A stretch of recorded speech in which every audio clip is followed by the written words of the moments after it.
What's good, everybody? Welcome to the stream. How's everybody doing? Glad to have you here with us today. We are here to talk about The Last of Us, the adaptation of the game. I'm here with Darth Anubis87. He is also a Twitch streamer as well. Go ahead and introduce yourself, bro. Hey everybody, what's going on? My name is Darth Anubis. I'm a horror content creator. I love horror games. I love streaming. Let's get it going, man. This show is actually really good.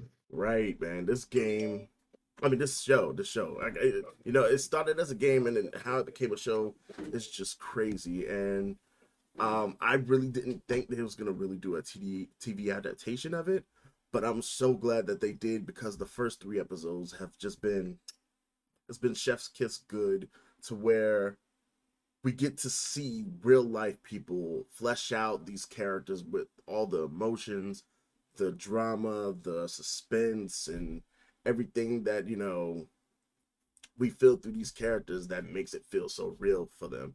Um, I'm really happy with the casting. Like Mm-hmm. so far, so good. Everything's been great. They have tweaked a few things. They changed Sarah to be, I guess, biracial or multiracial. Joel's real daughter, and a few other things that they've tweaked. But it's all good. It still makes the show great, and it definitely makes it less predictable than what we know the game to be. Um, Mm-hmm. so we're gonna start off on the first episode and move on through. I really kind of liked how the show opened up. They did it the same way they did it with the game. They kind of gave like a little dissertation about specialists knowing about fungi and how they affect humans and what is possible, what isn't possible. And I think that was taken. They showed like 1980 68 that when Right. they did that Yes. little when they did the little Yeah. telecast about that because everybody in the audience was kind of like shook. They was like, well, what could happen? AJ Yeah. Ray was good. Welcome. Yeah, because the thing was they were more focused on viruses as opposed to fungus being the culprit for the demise of humanity. But in actuality, fungus is one of those things that we don't look at.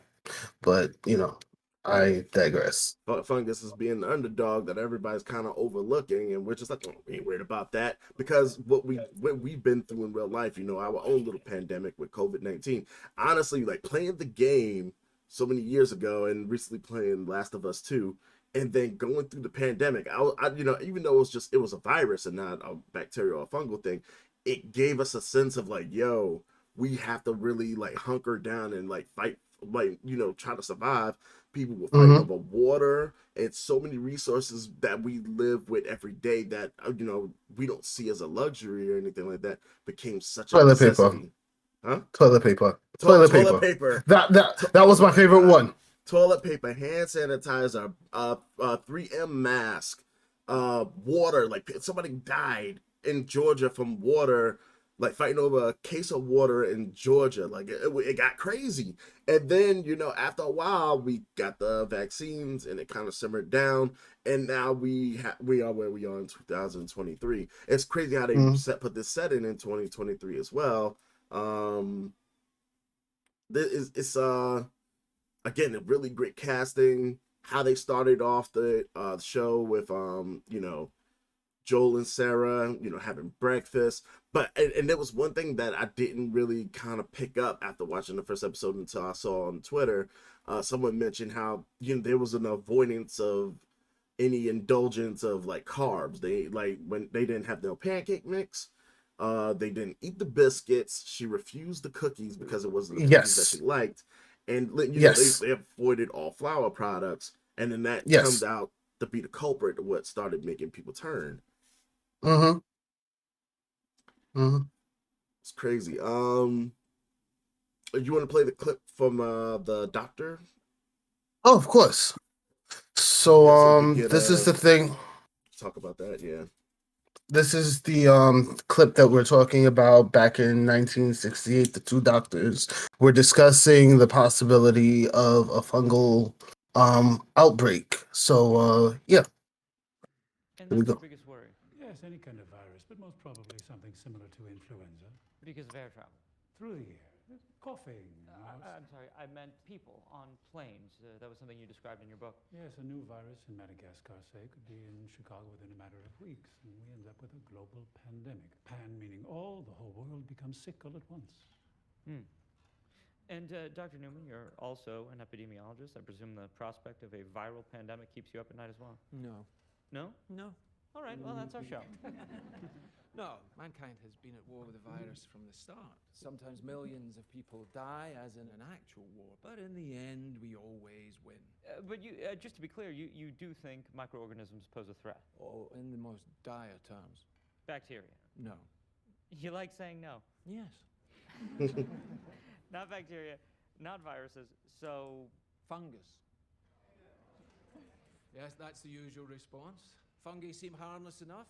Many species know otherwise, because there are some fungi who seek not to kill, but to control. Let me ask you, where do we get LSD from? Where do you get it from? It comes from ergot, a fungus. Psilocybin, also a fungus. Viruses can make us ill, but fungi can alter our very minds. There's a fungus that infects insects, gets inside an ant, for example, travels through its circulatory system to the ant's brain, and then floods it with hallucinogens, thus bending the ant's mind to its will. The fungus starts to direct the ant's behavior, telling it where to go, what to do, like a puppeteer with a marionette. And it gets worse. The fungus needs food to live, so it begins to devour its host from within, replacing the ant's flesh with its own. But it doesn't let its victim die, no. It keeps its puppet alive by preventing decomposition. How? Where do we get penicillin from? Fungus. Oh. Dr. Schoenheis, you're in distress. Fungal infection of this kind is real, but not in humans. True, fungi cannot survive if its host's internal temperature is over 94 degrees. And currently, there are no reasons for fungi to evolve to be able to withstand higher temperatures. But what if that were to change? What if, for instance, the world were to get slightly warmer? Well, now, there is reason to evolve. One gene mutates, and an Ascomycetia, Candida, ergot, Cordyceps, Aspergillus, any one of them could become capable of burrowing into our brains and taking control, not of millions of us, but billions of us. Billions of puppets with poisoned minds, permanently fixed on one unifying goal: to spread the infection to every last human alive by any means necessary. And there are no treatments for this, no preventatives, no cures. They don't exist. It's not even possible to make them. So if that happens... we lose. Uh-huh. That's the scary part. When he said we lose, I was kind of like, damn, like there's no way around that. Like we can't juke them and nothing. And I don't know, like fighting war and all that other shit is one thing. Fighting diseases and all this other stuff is a whole different beast. As with COVID-19, we could see that, millions have passed away, sadly, by it, attacking their, respiratory systems and just people with underlying health conditions that kind of, factored into their demise and stuff like that. And, I don't know, this thing with Ellie, it's crazy. For those of us who know, Ellie's immune. And it's like, is she the evolutionary person to kind of live in a new world? And are there more people like her?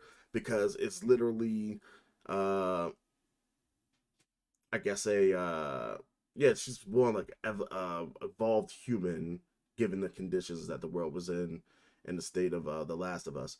But what this scientist has said, he mentioned it at that time, but it's crazy how there's no one who took any precautions or heeded his warning at the time to really prepare if something like this would happen.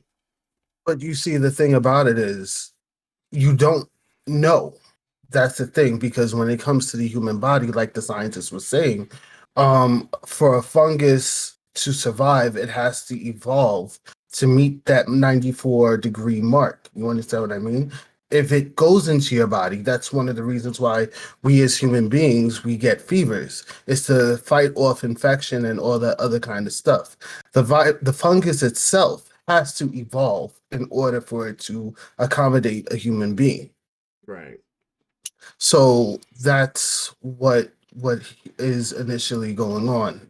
The Because if you really want to go into it, when it comes to cordyceps is actually a real thing that goes on in the animal kingdom, and it affects ants, like he was explaining. And the thing about it is, when it comes to the cordyceps, they usually go for creatures that might overpopulate that particular area or that particular sector. So there are different form of cordyceps that affects different types of animals or different types of insects, and it does affect the mind. I'm not gonna go into it too much, Right. but yeah, this is my shit, bro. Gotcha. It's crazy because now, is this a possible thing that could actually happen in real life? And what would be the best way to prepare for it? Because I can imagine, like with me, I have a few things from like my military days, not really survivalist type stuff, but like, just stuff set aside if like doomsday would happen or whatever. But now, like, it shows like this and Walking Dead and so many others that are kind of making a lot of survivalists and doomsday preppers kind of really up the ante on their way of like being prepared for this kind of thing. I bet when COVID dropped, a lot of people were like, aha, like everybody else is scrambling, but I've been ready. They have reservoirs of water. They have like a whole slew of things that they didn't have to go to the store and fight people to get. So then this happened in the show. We see Joel and Sarah having breakfast. Joel leaves, goes to work, and then we see Sarah go about her day to get her father's watch fixed.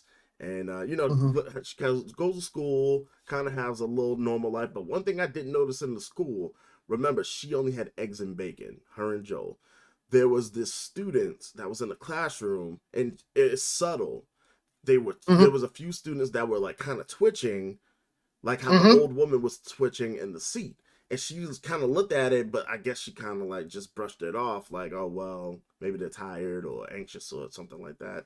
And she goes out through her day, she gets the watch fixed, and then she sees this woman who I want to say may be from Indonesia. I'm not exactly sure because she spoke a foreign language, but she was trying to shut down the store because of news that she got. And then we see the police presence, the ambulance, the fireman department, and things are starting to ramp up around her, and she doesn't understand what's going on. And then she goes visits the old couple, and then that's when we start seeing the effects of what happened when the woman ate the biscuit. It was subtle, and it was in the background where Sarah didn't see it. And I actually have that scene if you want to yeah, show what the woman being affected. All right, so this is the first time we've seen infected in The Last of Us. Let me unmute it. Come on, Mercy, please. So the dog is actually warning Sarah not to go into the house. The dog belongs to the neighbors. right. Wait, pause it real quick. Uh-huh. If it's one thing I learned, I seen this. I forgot it was a video game that mentioned it. But anytime you see an animal, any kind of animal, rats, dogs, whatever, they can sense danger. They know when something is not right. Wherever direction they go, I'm going because they're running away from danger. It's their instincts have kicked in, and as we've seen, the dog was staring at the old woman because he's seen that something was up with her. And then now she's, as you mentioned, the dog's trying to warn her, like, don't go in there, and she's unaware of the danger that lies ahead. All right, we're good. All right.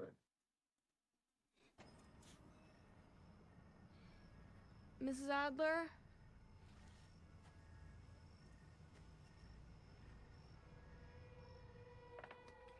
At this point, people are pretty much beginning to change if they haven't changed already.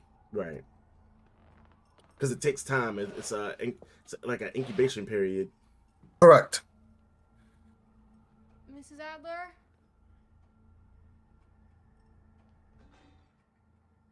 But this is a fast onset though. Yeah. Because they all pretty much, according to the show, ate the yeast or the flour or whatever around the same time, early in the morning. Right. It's been about like 10 hours? 10 hours, yes. 10-hour incubation period. And once an infected actually bites you, it's like almost instantaneous. Right, because it's getting right to the source right there.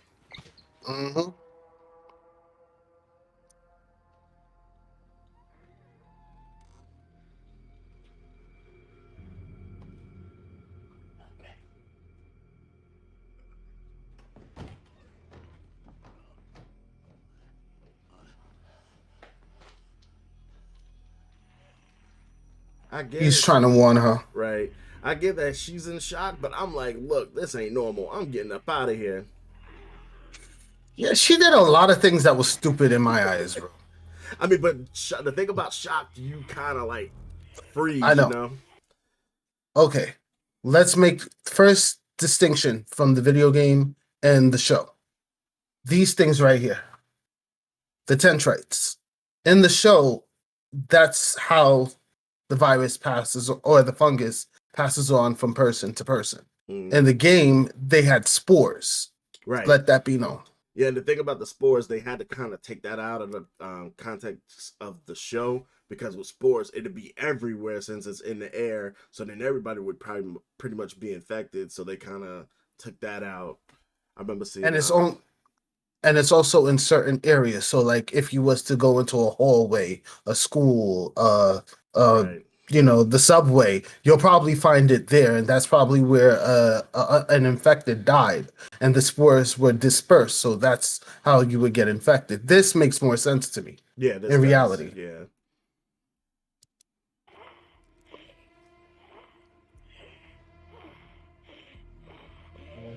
This is an old woman, by the way. So the fact that she's at all possible to get up like this is crazy. Yeah. She got up out of there.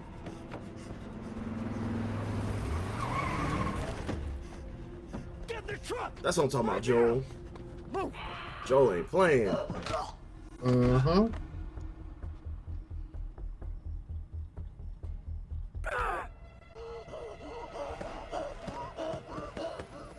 What are we doing, Joe? Know what Joel's doing. I'm not gonna lie to you. I saw Mando just now.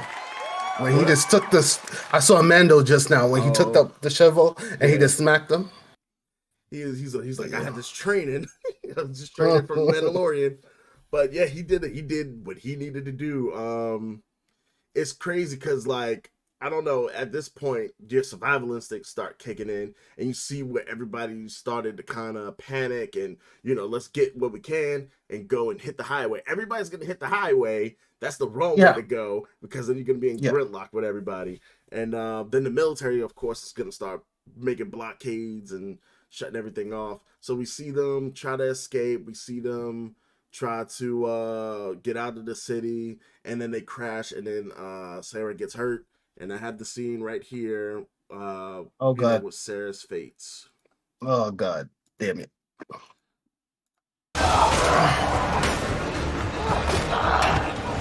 This scene gets me every time, bro. Me too.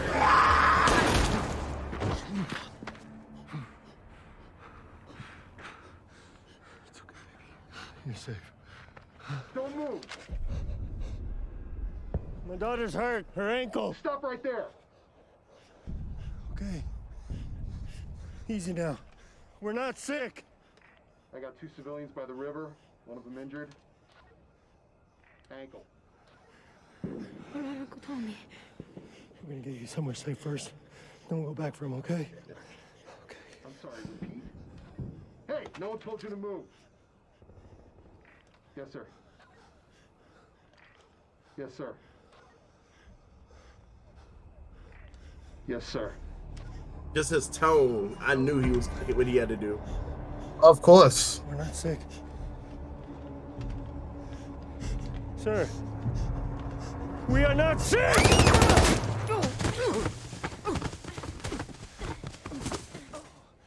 God damn it. And this girl did an amazing job recreating that scene, man. I'm sorry. Please don't.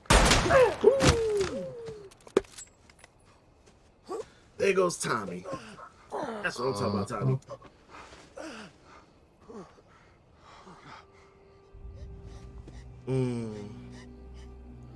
God damn it. This scene. No. Okay. You're okay. You're okay. Move your hand, baby. Move your hand.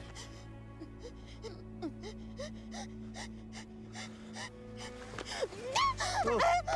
I know, baby. I know. I know it hurts. Come on, baby. Yeah, I can't do this. It's, I bro, know, it's I know, tough. baby. I know. You remember me playing the game, You're right? gonna be I do. okay. All right, baby, listen to me. I gotta get you up, okay? I gotta get you up. All right? You come on. I know, baby. No, I And know. knowing you can't go to the hospital, like everything was going crazy. And Tommy knew the deal. Yeah. Come on, baby girl. Come on, baby I girl. I gotta mean, get she you. pretty much was in shock when she got hit, so Come on, baby it girl. was over. Come on. Damn, Joel. Joel didn't deserve this, and Sarah damn sure didn't deserve that. But see, that's the thing with the military. They're like, yo, we're gonna take care of business. We don't care. Like, you know, you're not a VIP, so they don't care. If you're not a VIP, you are expendable. The lives of the many are greater than the needs of the few. Like, that's how they kind of do that stuff. And you know, Bill, like, since Joel lost Sarah, he changed. Yeah. I really wish we could have had like some kind of prequel or some kind of DLC or something that shows what Joel went through the past 20 years with him and Tess, because they've been together for quite some time and we don't know, you know, the things they've done to people. Because Tess even said in the show, she said she looked at Ellie in the eyes and said, me and Joel, we are not good people. So we can only imagine who he double crossed and who he hurt just for survival. And you know, for doing that for 20 years could do a lot to a person's psyche. So then we see, you know, Sarah's demise, and then there's the 20-year jump, and you know, we see Joel's in Boston. He's in I forgot what they called it, the DMZ or something. And we see a whole different way of life for people living in the country that it's military controlled. It's no longer, the government collapsed. They couldn't hold up the structure what they've had previously, and then they're at the mercy of the military patrolling and making them work and kind of just, you know, having this militaristic way of life, you know, where they're giving ration cards out. That's the new form of currency, where only goods and ration cards are exchanged, you know, for food and everything else. One thing that was crazy, you know, food seems scarce, but they had an abundance of alcohol. Like, everybody was drinking. They had a lot of alcohol, which was crazy. And when we fast forward a little bit, you know, Tess has her deal, things go south, Joel gets involved, and then we meet Ellie, and then Ellie kind of shook everything at that point, because then the narrative became about her. Right. And you know, having Sarah's death happen, Ellie is now kind of Joel's surrogate daughter. Yes. And then we move from there with the Fireflies. The thing about it is, in any type of regime, whatever it is, doesn't matter anywhere in the world, there will always be a resistance. There will always be a resistance. And the Fireflies, like, they have this hope, because you got to have hope to be able to keep on living in life. They have this hope of, you know, there's a cure, and they keep, there's the mentioning, I forgot the phrase, something, wherever there's darkness, there's light, or something like that. And Joel hates hearing it, because apparently it's hinted that his brother Tommy was into the Fireflies, and I think he still is a Firefly. Right. And He was a Firefly, yeah. right, and then Joel may have been associated with them. I don't think he was, but he was kind of like maybe with them. He did some jobs with them. Right, but then there was, I guess he lost hope that there would be some kind of cure or anything like that, so he abandoned that idea and just kind of like, I'm just gonna go on and live my life. And it's hardened Joel to not where I believe Joel to be an anti-hero through this whole thing. He's doing what is in his best interest. He's not necessarily looking out to hurt anyone, but he will hurt if necessary to get what he wants. And then Ellie, what do you think about Ellie's entry into this whole fray? Well, I feel, first of all, the actress did an amazing job as far as embodying the character. As far as where she is. I mean, what are you talking about? Mentally, what Yeah, exactly? mentally, because when she got outside, she's like, "Oh, I'm outside, and these are like buildings." It's like she's always been confined into like some room or secluded areas where she was never in a wide open spaces type thing. We do Right, know that I forgot the head woman in the Fireflies, that she put Ellie into the military camps as a right. baby, so she can learn survival and be brought up to kind of mature enough to I guess learn how to live her on her own kind of thing. and Right. and then we have the incident that happens with Ellie and Riley where they go where they weren't supposed to. And Riley then Riley gets bitten and all the other stuff. Yes. Right, Riley gets bitten, Ellie gets bitten, but then it's like, whoa, hold up, how many time has passed since you've been bitten? And then they see like this, she's the possible cure to Mhm. what's going on. I mean, ever since she was little and that whole situation that happened, I mean, she's been confined. And when it comes to her coming out into open space, it's just like she it's like you have a kid, like you have the kid that lives in the street, you have the kid that lives at home, right? Right, I'm gonna send you to school, I'm gonna do this, I'm gonna do that, but you're always having some form of structure right, as far as military, like you said, she went to military school, so everything was structure. So once she got out and she was able to see how different things were in the world, like the airplane, the hotel, these types of things she was only told about, right. or Read I in don't books and kind of stuff. reading book, right? It's a form of history. So for her, it's just like, yo, oh my god, this actually is here. This is crazy. I mean, remember in the show with the airplane when she was like, people actually used to fly in those things in the air? That's Right, insane. Like the idea of it is mind-boggling, but you got to remember where she comes from.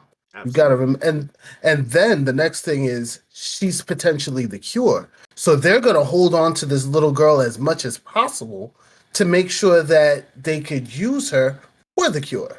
Right. And I'm pretty sure like she isn't the first hope that the Fireflies have had. I'm pretty sure there Mhm. have been other ones, but not as viable as she may have been in I guess the probability of manufacturing one, because in the game it has been mentioned of previous experiments and stuff like that with other test subjects, but those ultimately failed. But now Ellie seems to be the most promising one, and they're going for she's they're gonna do what they gotta do with her to be able to save mankind and stabilize society. So We yeah, had a conversation about this already too. I right. remember. Yeah, we did. So yeah, we they meet Ellie. They're trying to do a deal. For the car battery, we'll smuggle Ellie for whatever she's good for. And what kind of makes this happen is Joel's relationship with the leader from the of the Fireflies, and their known history of knowing each other. They just kind of agree to that. But now we see that they try to escape, and then Joel encounters the soldier that he made the deal with the oxycodone or hydrocodone, and ultimately, he had PTSD to where there was a reenactment where it was Ellie that was in trouble, like his daughter, but he found the will to and the power to be able to overpower the soldier and Mhm. save her from the same fate that Sarah shared. And Mhm. that was a good part, a good decision that the writers made doing that. Um, and then we move on to episode 2 now. Well, before we move on to episode 2, what's crazy is that when they got tested, and then Tess was kind of like, Joel, like, look at this, and there's bread showing that she was infected, and Joel was very adamant to kind of like exterminate her, and she had to prove to him like, look, I'm not infected. And she didn't necessarily say she's immune. She just kept saying, I'm not infected. Mhm. And then she kept showing, the spread, the scar, it's there, but it doesn't like spread. And yeah, then we move on to kind of like episode where in episode 2 now, and this happens in episode 2 where there's this professor in Indonesia, and this is before the spread gets crazy, where she's pulled in by this military figure, and then she's told that there's these workers that have been missing and some that have been infected, and then she does a little autopsy on one and finds the little cordyceps coming out of the throat of one of them, and immediately it's like she knows what's going on and what needs to happen, and here's the scene for that.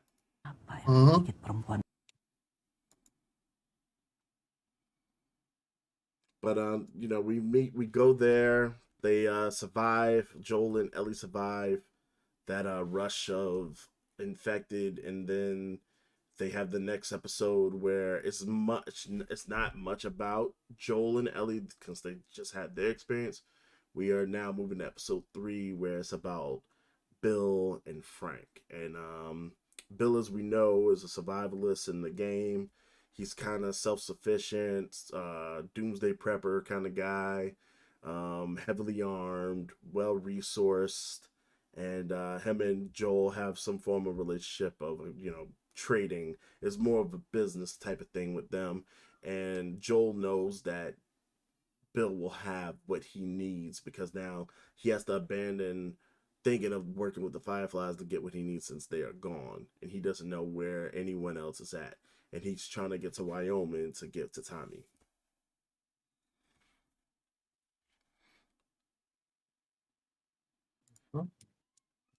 And we actually have a thing right here. It's a short, but we actually see this this little glimpse of how Joel and Bill have like interacted. I'm the same way.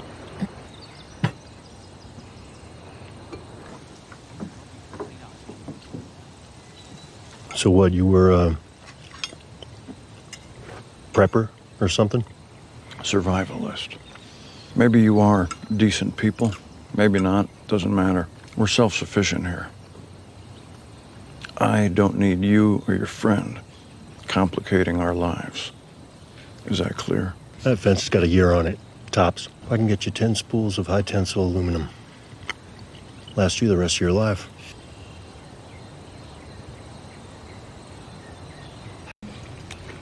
And you see how Joel uses his knowledge of being a contractor to kind of bargain with Bill and offering him a good deal to be able to get resources and whatever other goods he can. And shout out to Nick Offerman for doing such a good job playing Bill, because this is some of the best work I've seen him do. I remember watching Nick on my first introduction to him was on the George Lopez episode when he was trying to get married to Benny and he dated George Lopez's mother. And then I seen him on Parks and Recreation when he played Ron Swanson.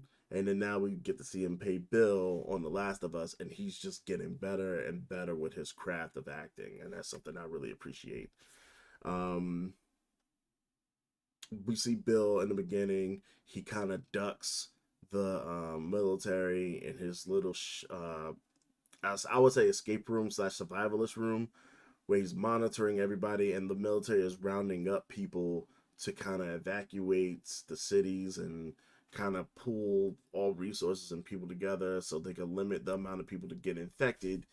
And he stays behind and kind of like becomes king of the city now. And then he goes and scavenges and goes to Home Depot, and he kind of creates this barrier and traps to kind of limit the amount of people that have access to him and infected getting to him. And it works for some time. And 4 years later, he encounters Frank. And Frank, was kind of with some people, was with 10 people, I believe. And then it got down to being just him, being the last survivalist. And then we see those two kind of bond over, the special, certain things like food and wine and And music. because we see that Frank is knowledgeable with the piano and he starts reciting the song. Then Bill goes and starts reciting the song, and then we see a romance spark between the two.